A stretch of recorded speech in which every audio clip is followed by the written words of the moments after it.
La juntada histórica de Tras la Sierra.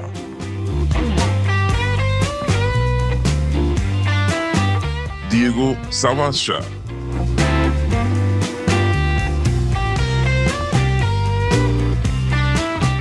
Carlos Vicente.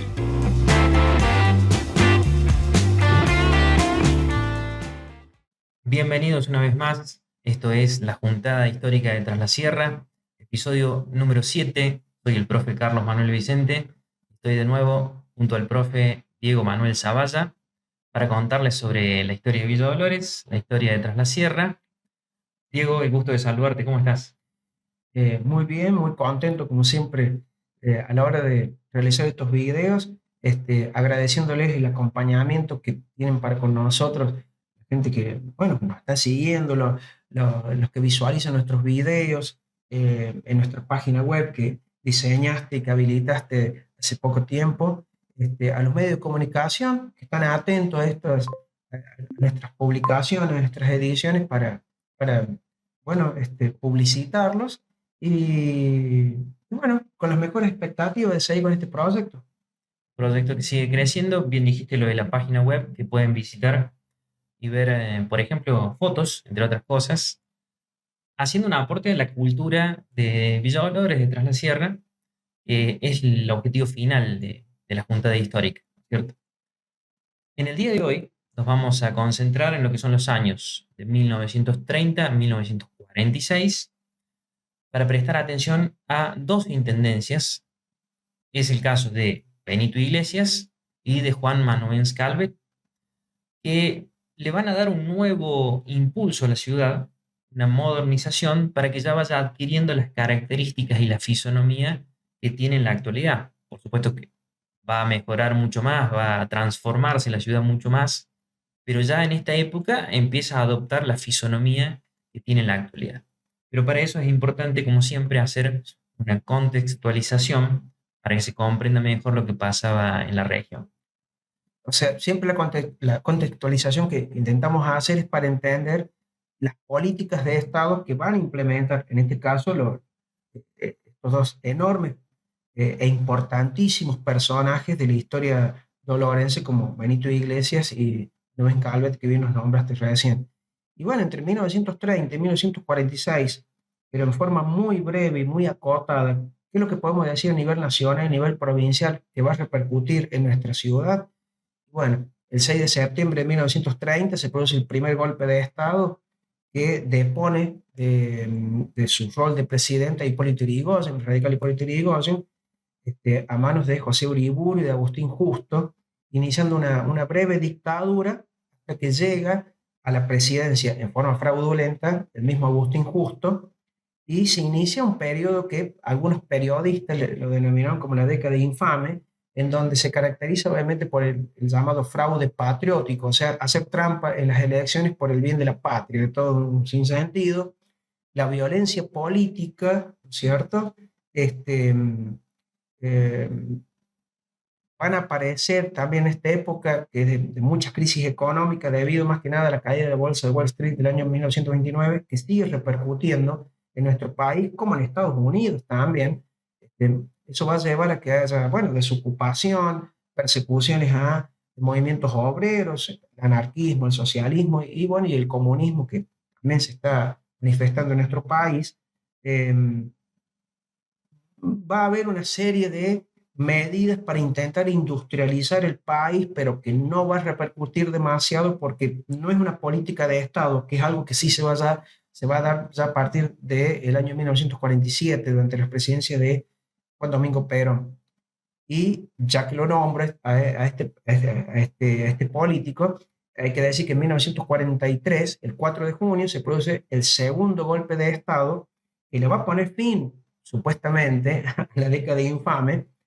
Van a venir una serie de militares enrolados en lo que se llama el GO, Grupo de Oficiales Unidos, que van a tratar de restaurar el orden en nuestro país luego de la corrupción, de la década infame, del fraude que nombramos, ¿cierto? Y en el medio de esta dictadura, donde hay personajes como Ramírez, Edelmiro Farrell, entre otros, va a empezar a aparecer a su manera el coronel, bueno, Juan Domingo Perón, que con su típico pragmatismo, ¿no es cierto?, y mucha cintura política, se va a construir políticamente, llegando al 17 de octubre de 1945, en plena dictadura de Delmiro Farrell, a que el pueblo, o por lo menos un sector de los trabajadores, eh, lo apoye públicamente, ¿no es cierto? Con lo cual ya se transforma políticamente en un antes y un después, con todo lo bueno y lo malo que eso significa para la República Argentina, ¿cierto? Y obviamente él va a llegar a la presidencia después, cuando gana las elecciones el 24 de febrero de 1946.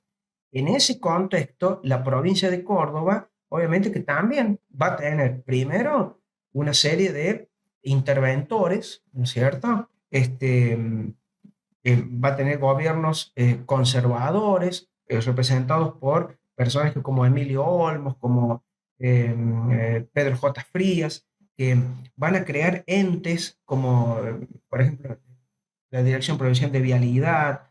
Van a tratar también de modernizar tímidamente también nuestra provincia hasta el año 1935, que es cuando gana las elecciones provinciales el enorme personaje que es Amadeo Sabatini, una persona que realmente también le va a cambiar la cara a nuestra provincia, creando, por ejemplo, la dirección de hidráulica de nuestra provincia, que eso va a llevar a que se empiecen a construir diques importantes, como puede ser el nuevo dique San Roque, el dique de Cruz del Eje, nuestro dique de acá de la zona, el dique La Viña, que son los elementos, los alazanes sería el otro dique, son claves para la industrialización del país, de la provincia, perdón.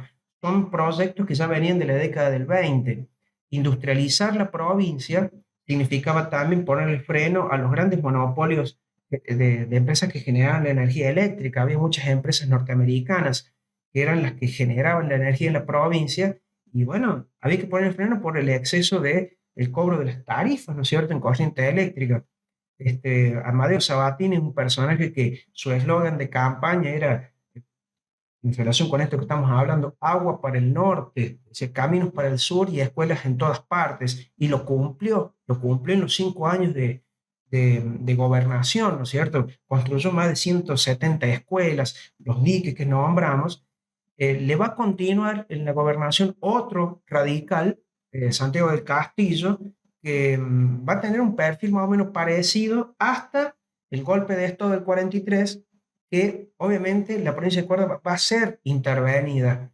Va a haber una serie de interventores como Guglielmo Ferrer que van a tratar de ideologizar, por así decirle, a la provincia, de acuerdo al perfil que tenía la dictadura de turno en ese momento.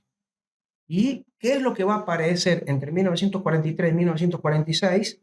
Bueno, se va a dar el inicio de la organización de lo que después va a ser el peronismo en nuestra provincia, que se va a manifestar luego en las elecciones de 1946, al igual que en la presidencia con Juan Domingo Perón. Este más o menos es el contexto, ¿no es cierto?, que le da pie a las intendencias, a las históricas intendencias de Benito Iglesias y Manuel Calvet. Ahí me parece importante recordar un poco lo que vimos en el video anterior, que por supuesto pueden ver en nuestro canal oficial y en el sitio web. Es importante ver que ya llegando al año 1930, por una de las razones es la situación económica que empieza a ser compleja. Habíamos hablado de que la municipalidad pasaba de tener una buena situación económica a tener deudas, por ejemplo. Hay muchos cambios de intendentes, es decir, hay un clima de inestabilidad política, y si bien esto no está muy desarrollado en la obra de Ornó y Imposti, sí está el reflejo de esto, de que hay muchos intendentes en pocos años. Y luego viene con el golpe del 30 la intervención de la provincia y también de la municipalidad. Es decir, van a ser puestas a autoridades a dedo que se van a encargar de administrar lo que son, en este caso, el Estado municipal. Y ahí también me gusta hacer esa aclaración que a veces surge con los estudiantes en clase, de que cuando un Estado está intervenido, o cuando hay un golpe de Estado, para decirlo bien claro, y que el poder es usurpado generalmente por las Fuerzas Armadas o las Fuerzas Armadas y grupos civiles también que participan, el Estado no es que desaparece. Que los chicos a veces preguntan, dicen, pero ¿qué pasaba con los hospitales, las escuelas, las obras? No, eso sigue existiendo. Lo que pasa es que, bueno, hay otras intenciones detrás de quienes administran el Estado.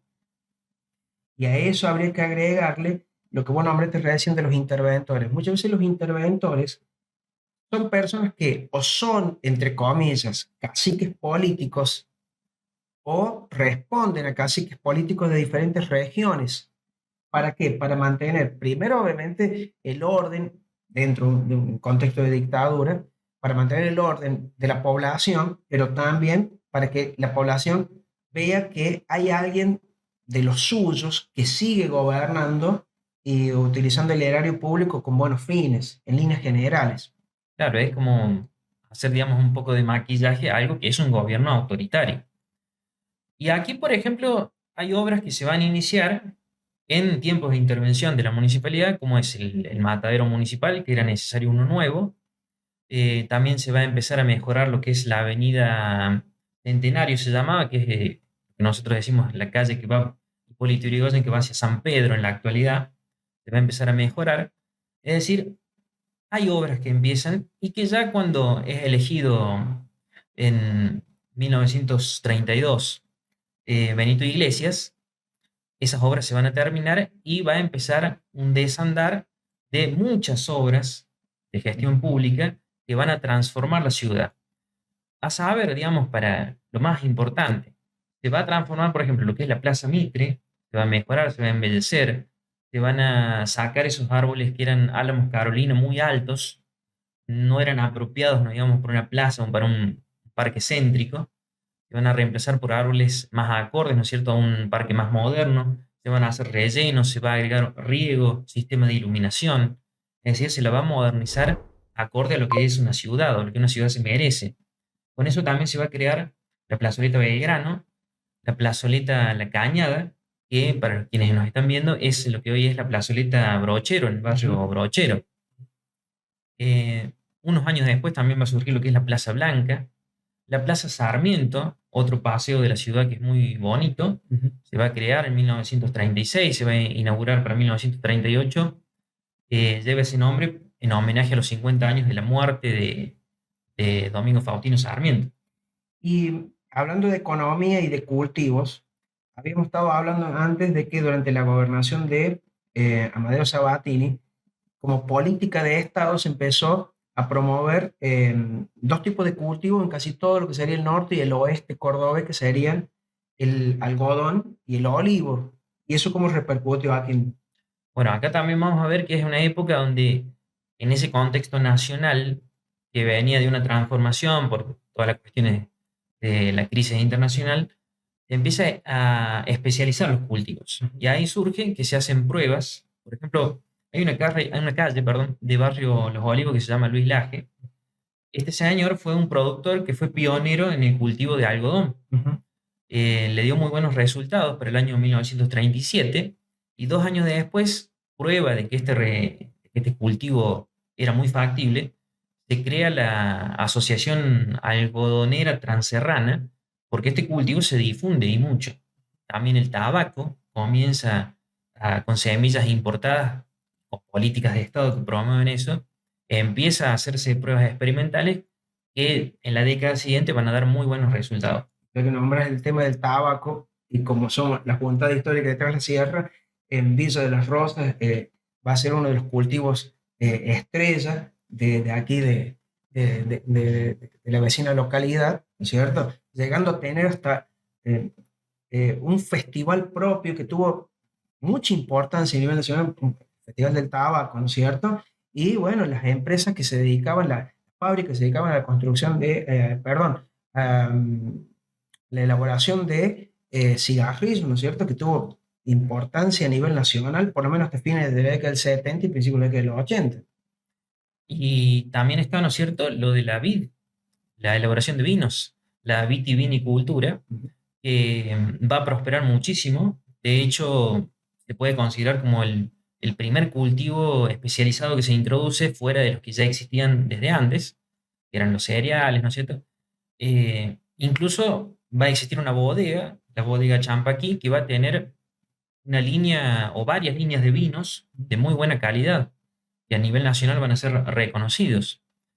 Y esto, digamos, es lo previo que va a pasar después y que vamos a ver en el próximo video, de una llegada de fábricas que van a procesar también esta materia prima. Es decir, en esta etapa, la agricultura, que es el fuerte, o que venía siendo el fuerte de la región, empieza a especializarse, a probar, digamos, con nuevos cultivos y esto tiene éxito. Algo que habíamos estado hablando antes también, que por ahí el común de la gente no lo sabe, o no lo sabe, también nosotros, porque lo aprendemos de entrevistas que hacemos y de textos.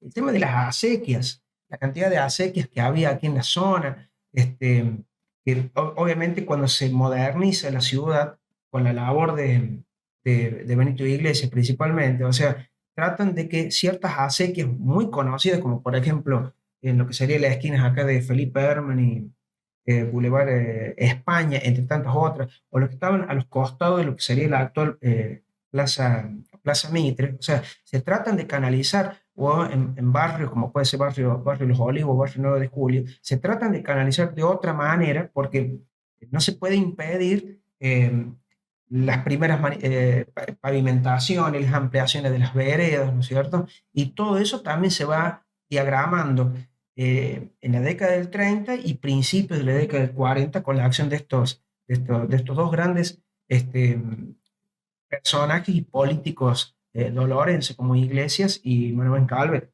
Hay un crecimiento de la ciudad. Esto que decís de las calles, se empiezan a asfaltar. Habíamos dicho antes que se habían enripiado calles céntricas, ya se empieza a reemplazar el ripio por el asfalto, se empiezan a abovedar también las calles pensando en un sistema de desagües, se construyen sifones, y entre asfalto y enripiado, en esta década van a ser más de 100 cuadras que terminan teniendo esta mejora. Y eso le va a dar, por supuesto, una fisonomía totalmente distinta a la ciudad. Y esto de construir, por ejemplo, la plazoleta Belgrano, ¿cierto? Hacia la sierra, para decirlo, para que se entienda, y hacia el poniente, como decimos acá, la plazoleta de la Cañada, que es la plazoleta Brochero hoy en día. Y uno ve el mapa, que también lo vamos a ir mostrando para que lo vean todos, de esta época, es como los límites de la ciudad que hoy en día han quedado dentro de la ciudad.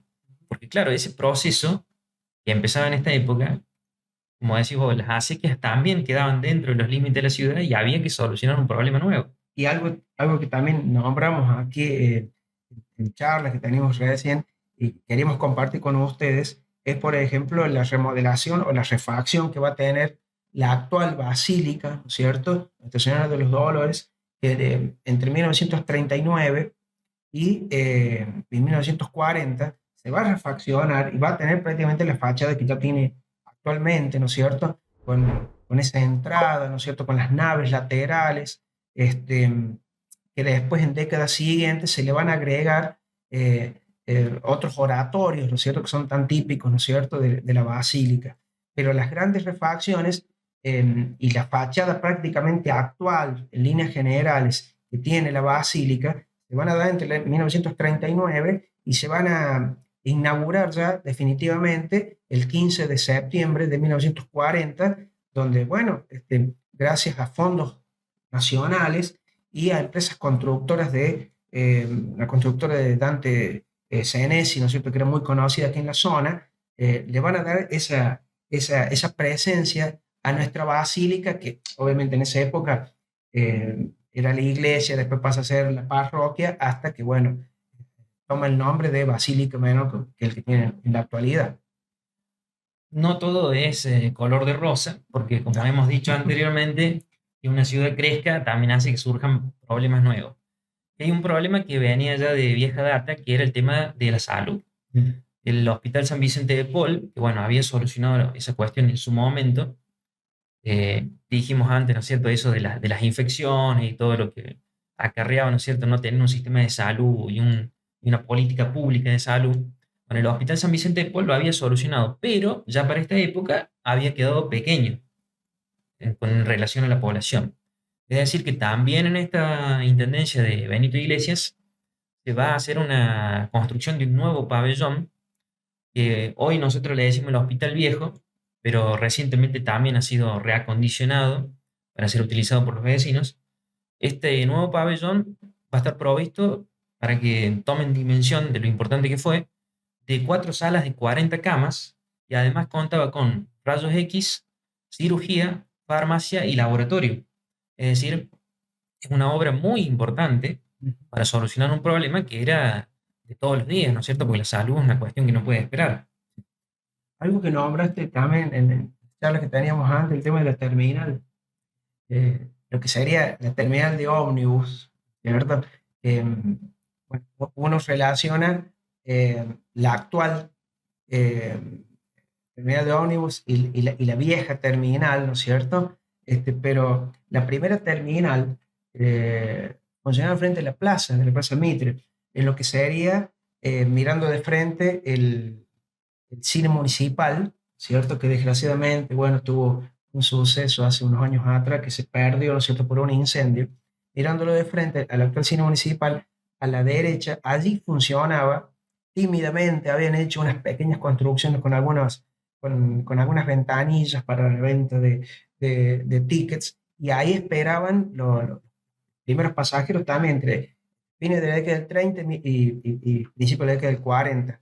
Y esa terminal, ¿cierto?, que se construye en esta época también, que es municipal, después más adelante, ya a fines de la década del 40 y principios del 50, se va a trasladar una cuadra más hacia el oeste, sería en las actuales esquinas de Zenobio Soto y Pedro C. Molina.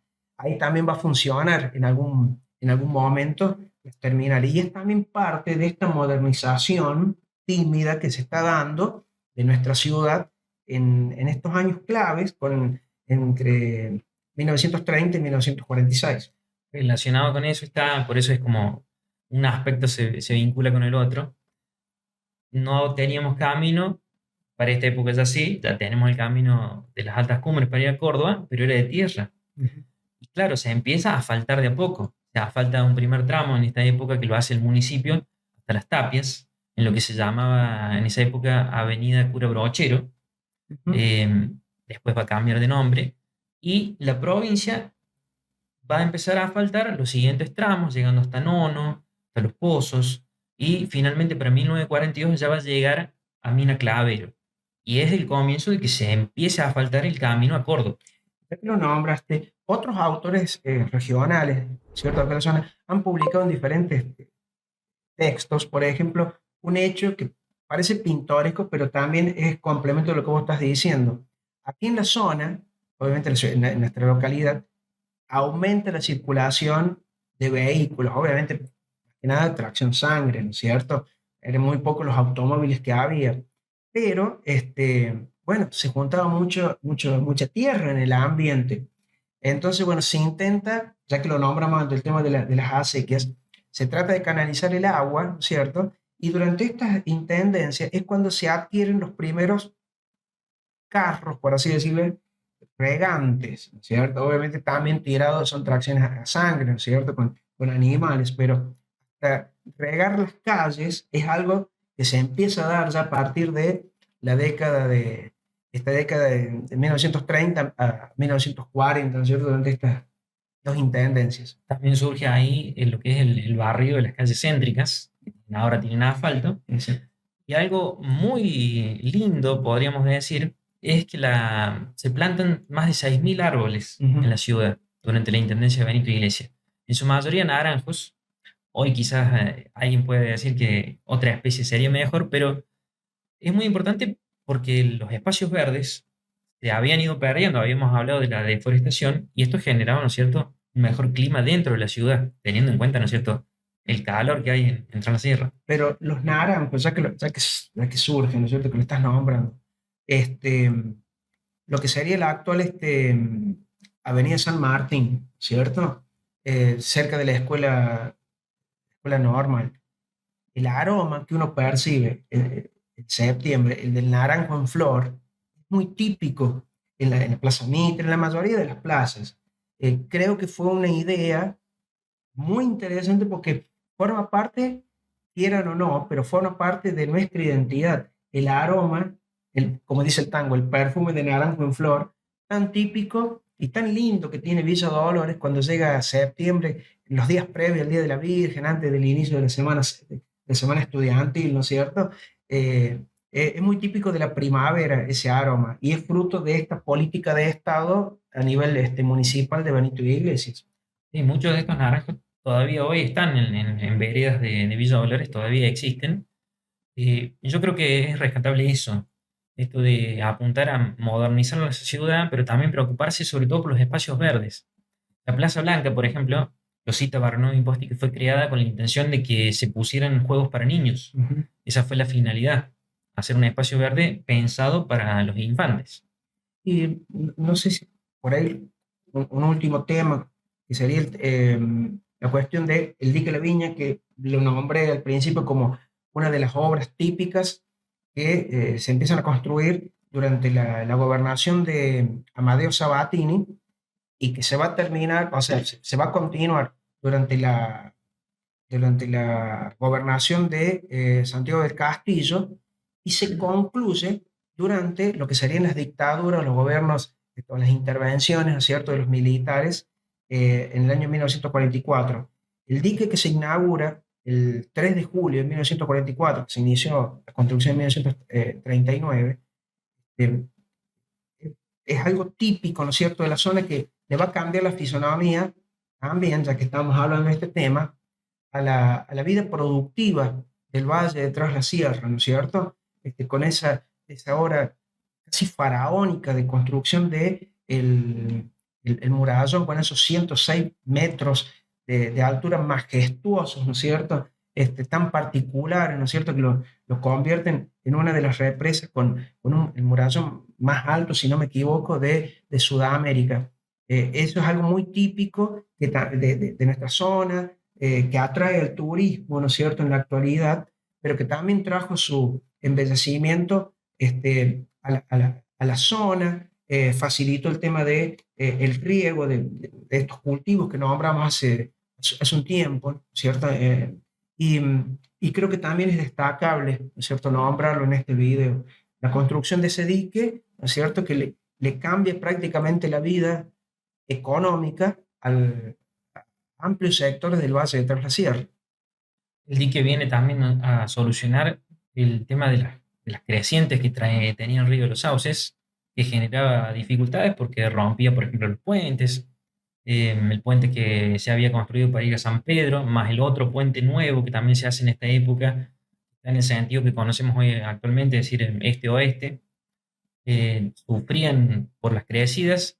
Y lo más importante es un pensamiento futuro, porque pocos años después se va a construir la central hidroeléctrica, con todo lo que mencionamos y que vamos a profundizar más adelante, sobre este negocio que era de la electricidad, que era algo muy necesario para la vida de los pueblos, y que estaba en manos privadas en el momento. Y obviamente, relacionado con la energía eléctrica, tenemos que nombrar, obviamente, que en mayo de 1941 se crea, ¿cierto? Aparece la cooperativa eléctrica SEMDO, ¿cierto?, el actual SEMDO, ¿cierto?, por iniciativa de vecinos destacados, obviamente, de la ciudad con una gran visión de futuro, ¿no es cierto?, que comprenden de que la energía eléctrica, obviamente, que es tener energía eléctrica, no solamente mejora la calidad de vida, sino que te posibilita otras actividades económicas, como puede ser el gas, la red de gas natural, ¿no es cierto? Y bueno, la presencia ya en nuestra ciudad con la creación de la Cooperativa Eléctrica Mixta del Oeste, así el nombre, ¿no es cierto?, completo que tiene SEMDO, que es un nombre que va a surgir después, ¿no es cierto? Pero la cooperativa eléctrica, creo que también es un hecho muy destacable que está en relación con lo que estábamos hablando de las construcciones de los primeros diques, como del dique nivelador que estábamos hablando antes, que son cuestiones que mejoran la vida social de nuestra ciudad, porque tenés el control del agua para riego, para uso corriente en los domicilios, las generaciones de energía eléctrica, ¿no es cierto? y quiera o no, ¿no es cierto?, es otro impulso de progreso para nuestra ciudad en particular y para el Valle de Tras la Sierra en general. Para ir cerrando, me parece lo último que me gustaría decir es que el dique vino también a solucionar un problema económico, porque al crecer la cantidad de productores en la región, al expandirse, ¿no es cierto?, la frontera agrícola, es decir, aumentar la cantidad de superficie cultivable, el problema del agua era grave. Y ahí entra en el juego también la sociedad de fomento regional, lo que hemos hablado anteriormente, de los vecinos destacados luchando porque llegue este progreso, y el dique vino a resolver ese problema, porque ya se hablaba de que si no se construía o no se solucionaba el tema del recurso hídrico, la producción agrícola iba a ser inviable con toda la pérdida de trabajo para la gente. Es decir, que eso fue fundamental para que, como va a surgir también en esta época, esa frase, ¿no es cierto?, de las tierras del porvenir, ese lema, digamos, se empiece a hacer realidad. Exactamente. Bueno, me parece que no nos ha quedado nada, o en realidad nos han quedado muchas cosas. Lo vamos a ir desgranando en diferentes videos porque por ahí entonces, tiene que ser medio acotado, ¿no es cierto? La información. Pero sí, para concluir el video, creo que eh, em, la figura de estos dos intendentes, este, bueno, no lo nombran, pero, o sea, son personajes que vale la pena conocer, o intentar conocer una parte de su vida, porque tanto Benito Iglesias con la tremenda casona esta que está ubicada en lo que sería ya Boulevard Ilia, ¿no es cierto? Perdón, la Avenida Ilia, a continuación de Avenida San Martín, que mucho misterio encierra, ¿no es cierto? Que era una construcción, ¿no es cierto?, que estuvo mucho tiempo abandonada. Sabemos de que la familia, los hijos, los nietos y ya bisnietos, obviamente, que de este hombre casi que no están aquí en la zona, están desperdigados por diferentes partes del mundo, ¿no es cierto? Son personajes que valen la pena desentrañarlos, mostrárselo a la gente, que vean de que le aportaron mucho a nuestra ciudad. Y ni qué hablar de Sí. Bueno, Manuel pues, Calvet, también un personaje que a mí en lo particular me dio mucha pena hace unos años atrás cuando se demolió la casa de él, ¿no es cierto?, que estaba ubicada en lo que sería la esquina de Perón y Urquiza, ¿no es cierto? Bueno, pero obviamente es una cuestión personal porque también el progreso no se sí. puede frenar, pero hubiese sido interesante que se hicieran un tratamiento diferente a esa propiedad, no sé, aunque sea tratando de sostener la fachada, porque creo que son dos personajes, más que nada Manuel Calvet, que aportaron mucho a la ciudad en cuestiones concretas, y también hay mucho de mito, que también es parte de la cultura, ¿no es cierto? Sí. Y son personajes que hay que rescatarlos y que las jóvenes generaciones, los alumnos de escuelas primarias y secundarias, bueno, que lo conozcan, ¿no es cierto? Porque gracias a eso la ciudad de Villa Dolores creo que tomó definitivamente la forma que tiene ahora. Como otra dimensión. Exactamente. A mí lo que me gustaría decir a modo también de reflexión, que en tiempos actuales donde la política por ahí está tan como desvalorizada, por obvias razones, no voy a ahondar en eso, pero ver ejemplos de personas que ejercieron, en este caso el Ejecutivo Municipal, y que lograron plasmar en obras lo que el pueblo necesitaba. Después, ¿no es cierto?, se pueden hacer toda clase de análisis al respecto, pero me parece eso, que hubo mucho trabajo desde el ejecutivo de estas personas, quizás por su visión personal de progreso, pero siempre acompañando con los vecinos. Una prueba es que me faltó mencionar, se van a crear 6 comisiones vecinales para colaborar con todas estas producciones. Y eso responde, me río porque decimos que vamos a hacerlo breve, pero surge información. Y eso responde también a una política de Amedeo Sabatini, que es la de que las municipalidades realmente ya puedan tener la posibilidad de remoción de los cargos de los intendentes, o sea, realmente hacer una democracia municipal como debe ser. Y a eso responde la creación de los centros vecinales como estás nombrando. y Benito Iglesias fue uno de los que los empezó a implementar, ¿no es cierto?, a fines de en la década del 30. Es muy destacable esto, la transformación de la ciudad para convertirse o ir convirtiéndose en lo que conocemos hoy en día. Bueno, esto es el video de hoy. Los invitamos a que se suscriban al canal oficial de la Junta Histórica de Tras la Sierra, que visiten el sitio web y por supuesto que les agradecemos. Así es. Les agradecemos la participación y los esperamos en la próxima.